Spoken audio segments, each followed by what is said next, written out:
मेरे बच्चों किसी तरह की टेंशन लेने की किसी एग्जाम के हवाले से ज़रूरत नहीं होती। मुश्किल से मुश्किल चीज़ की बड़ी आसान ट्रिक है मेरे पास। अब एक चीज़ आती है इंग्लिश में एरर डिटेक्शन। बोले तो एरर कहाँ है। अब ये फोटोसिंथेसिस ए से मुराद अगर एरर यहाँ है तो आंसर हमारा ए। पॉसिबल फिर बी, एरर पॉसिबल में तो बी, बिकॉज ऑफ सन सी, और डी में दिया नो एरर। देखो एरर डिटेक्शन में एग्जाम में आपने सिर्फ ए बी सी डी टिक करना होता है, करेक्ट नहीं करना होता। तो मेरा तरीका होता है इजाजत मेथड। एक एक वर्ड से पूछो भाई इजाजत लेकर आ रहे हो कि नहीं।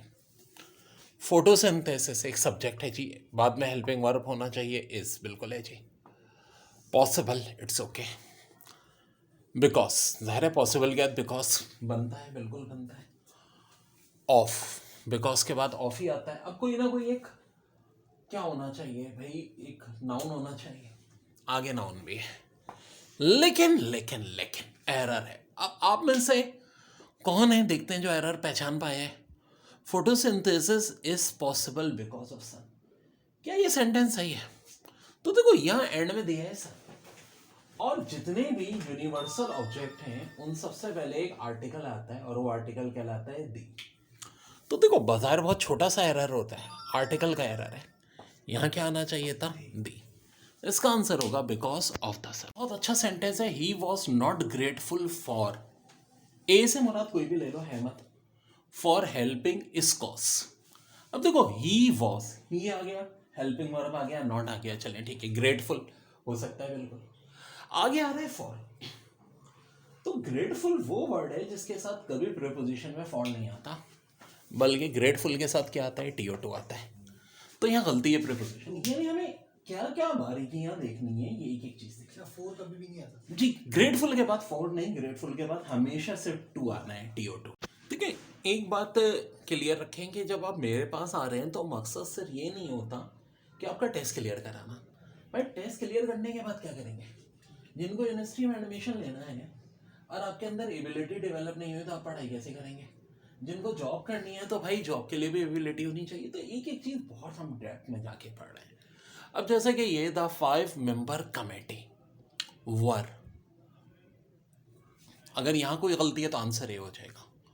Of the view that the present service conditions of, यहाँ गलती है तो बी हो जाएगा। The employees of this company are quite good, अगर यहाँ गलती है तो सी हो जाएगा, और अगर कोई गलती नहीं है तो डी, नो एरर। और सबसे मुश्किल नो एरर वाला ही होता है। तो मेरे भाई आए इजाजत मेथड, दी 5 मेंबर कमेटी।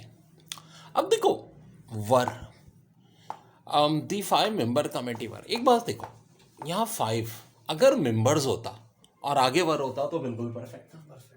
लेकिन लेकिन लेकिन कहानी में तो इसका आ रहा है कि द 5 मेंबर कमेटी, यानी कि ये एक कमेटी की बात हो रही है जिसमें 5 मेंबर हैं, जो कि सिंगुलर नाउन है। और जब भी सिंगुलर नाउन है तो आगे तो सिंगुलर वर्ब होना चाहिए। तो भाई वॉर, भाई तुम तो इजाजत लेकर के नहीं आए, तुम्हारी जगह तो आना चाहिए था वॉस को। यानी आंसर है हमारा एरर ए। अब लेकिन देखो चूंकि एग्जाम नहीं है इसलिए पूरा चेक कर लो, एग्जाम वाले दिन तो आगे बढ़ जाना क्योंकि एक ही एरर होगा।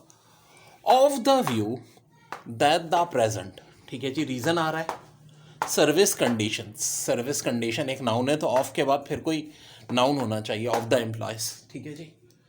फिर ऑफ आ गया, दोबारा एक और नाउन होना चाहिए, दिस कंपनी, ठीक है जी।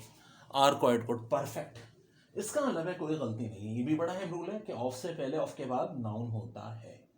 तो जनाब परफेक्ट है, आंसर हमारा करेक्ट है। और एरर का है ए में। बच्चों 5 पेपर में आए हुए वर्ड्स मीनिंग, एमास के मीनिंग होते हैं कलेक्ट, कैबाल कहते हैं स्मॉल ग्रुप, बंगल ब्लंडर बहुत बड़ी बेवकूफ़ी ना पहुंच, buffoon stupid silly, chuckle laugh quietly, ये तमीज भी होती है, हल्के हल्के हंसना। Defunct no longer in use, epoch period of time यानी कि ज़माना, अमास क्लैट, cabal small group, bungle blunder botch, buffoon stupid, chuckle laugh quietly, defunct no longer in use, epoch period. देखिए एक वर्ड है आउस्ट, एक्सपेल या drive out. Pert mean jaunty, presumptions arrogant मगरूर, कोइसलिंग ट्रेडर गद्दार, rate out able causing fear, remiss negligent, shrewd clever या astute. दोबारा देख लो, oust, expel, drive out, pert, jauntily, presumptions, arrogant, quisling, traitor, redoubtable, causing fear, remiss, negligent, shrewd, clever, estate.